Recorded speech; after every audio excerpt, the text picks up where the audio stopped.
ngasi ayuksu yamna lebak thiba pom oina ngasi ayuki sarona pung ahunga makhai muk taba matamna sei kunthraga manga surabi nupi ama lelong sajing awang laikai digi rims hospital laikhidre hari Swegu da laiba KIA gi position da hunta lanmi landa dun miyoi tara katre hatkhrei Kasin state ki Swegu township da laiba Kasin Independence Army KIA gi battalion tara ga nithui da Myanmar hunta lanmi na bom gi landa sathaduna miyoi tara katre hatkhiba ga loina miyoi kyana aso opana hankhri hari Front line the lady ba KIA fighters singamasum local media gi miyoi sing thamlakhiba warol amada Myanmar hunta gi lanmi gi fighter jet sing anirak nongthak gi landa sathaduna miyam adu hatkibani hari KIA gi wang loi colonel nobu na hokhiba yum sakisa gi numitang da Sire township ta leiba KIA gi battalion tarani thu landa sathakhiba da KIA gi training camp amada sound ama ada thon khiba ga loina miyoi kya so aso apana kan khiyari Thasi ki taragate ki numidang na sume mar hunta lanmi nong thakti ki bong gi landa sathaduna training camp madur sauna aso open nang khibada sapsa na miyoi kya aso open yaw khrabagi heba khang ngamdri hari shoigu hairi pama phamsi kha thangba bamoda gi kilometer kunthra gatar rom lapna leiba mapham ama oibadana tana hawkhiba tha mapan gi mathakti gi Myanmar Lanmi amsum KIA fighters singi marakta sauna ku thokna dun lakhibani hari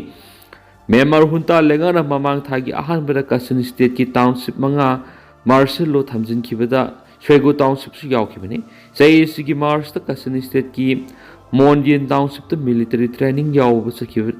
na kuntras military hunta lanmi na nongthak gi landa sathadun hat khiyari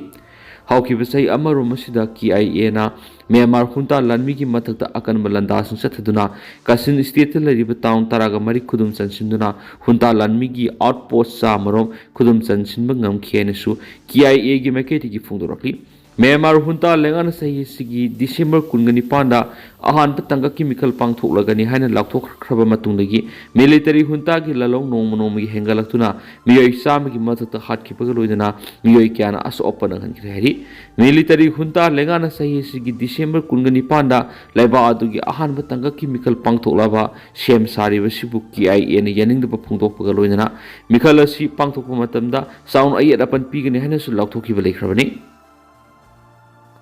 Uttarakhand nongna sogaliba Samoli da asibaksang mga makatana phangli sikhiba tere suri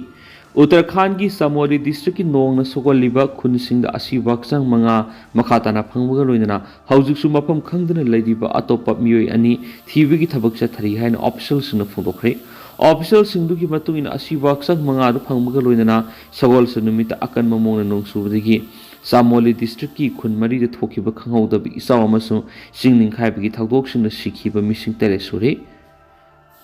Dehradun the State Emergency Operation Center SEOC gi official manaki asibaksa mga dugi manungda marina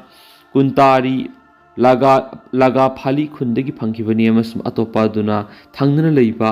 laga sarpani khundagi phangkibani haujik su miyoi ani mafum khangdana leibaga loinana rescuers singna makhoi thibigi thabak makhatana sathari haina mana phungdokli panbaya badi sagol sunumita akan mamongda nongsubdagi thokibi isaw amasum singning khaibagi thagdok singaduna Samoli district ki Nandargar area da leiba khunmari kuntari laga phali laga sarpani sera amasum durma khunda saun ama ata sing thokibani amasum area do state sigi konung Dehradun ki kilometer sani go humfu amasum Samoli gi district headquarters oriba Gopeshwar dagi na kilometer kunthrarom lapna leibani Nandargar si hanana leibak nam tharakpadagi problem su mayuk na duna leiribani hanisu paus na makata na phungdorakli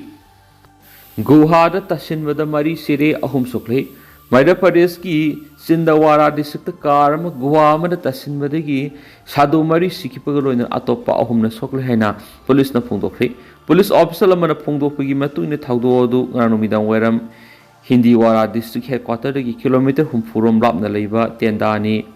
khada mana thukibani pangnaiki tire ama pokhairapodagi sadu taret tonglakhiba car lambi dagi haidokraga upambi amada thomjelaba matung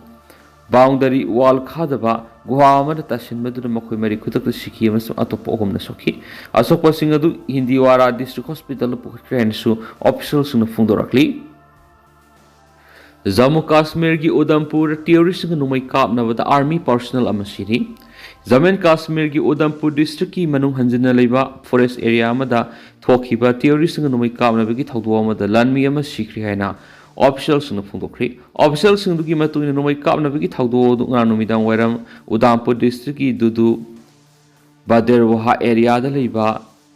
Seuzak dar forest thokibani makhoi naiki akaknaba pau phangbadigi doda district lonabada leiba forest area da army amasum Jammu Kashmir police ki special operation group SOG gi apan bakangbu amana operation satakhi operation sathari ngai dura mafam dura leiramba terrorist sing nomai kapsilakhi haina phongdokladuna makhoi naiki nomai kapsilakpadura gi security personnel sing na handuna kapnakhi official sing duna haiki nakalani gi marakta kapnabadu da army personnel amasokhi soklaba personnel du kutak hospital amada pukhi dubu lekana bangamdana sikhi haina makhoi na phongdokli makhoi na haiki ahenba forcing junction ki baga loinana terrorist sing du gi khungul li na hawjiksu area du da makhata na operation sathari terrorist sing du gi khungul li na bahona bada security force sing na drone sing amadum sniper dog sing tu sejonari haina makhoi na phongdokli maraksida Kistawa district security force sing amasum terrorist sing marak nomai kapnakri official sing matung ina security force sing satabo operation amagi manung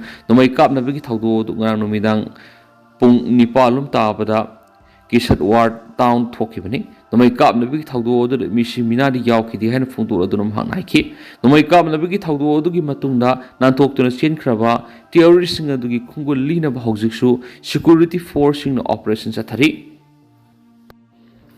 Ranchi gi kasinama gi manung signal lotuna leiba mafam amada mahairoi amana ISIS terrorist sing gidamak bomb sing sari Ranchi gi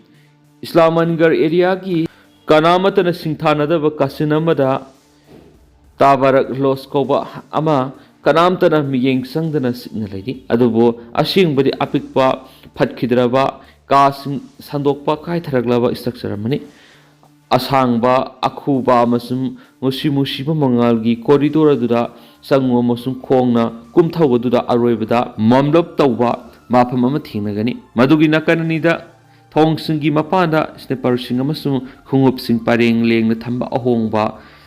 plywood thongsing lerangani khongthang khara kumtharaga oi thangmada room number 50 lei thong adugi mapanda slipper zurama lei napu masugi thong aduna hokiba thakaya marum sathiba aron bama lotuna thamlami masigi marum da government job singi damang appointment gi competitive SSC exam gi damang study tawba asar danis ko bana male ma asing bari sathiraba ISIS terror group ki bomb sing sabani amasu napu masugi thong aduna hokiba sayol madugi aron basing adu thadokre madu atopa terrorist after kore shibu Delhi police na phakhiba masum masin hangmadigi atai state singda red sing sa tharakhiba matungdani after apna piba I pawda yumpham oiraga aroibada leibaki konungdigi masum Jharkhand gi anti terrorism squad tagi police na danis amasum atai miyoi taragri khungul linaba masum phanaba joint operation amasum satharian su pawmun makhata na phongdokhi Tentang asum na miyam na thamjaram gi duga hausikoi na di miyam paus matang ase lusinjarage masum makhata banau babdet miyam pun ngamina saina channel sigi makai digi thamjari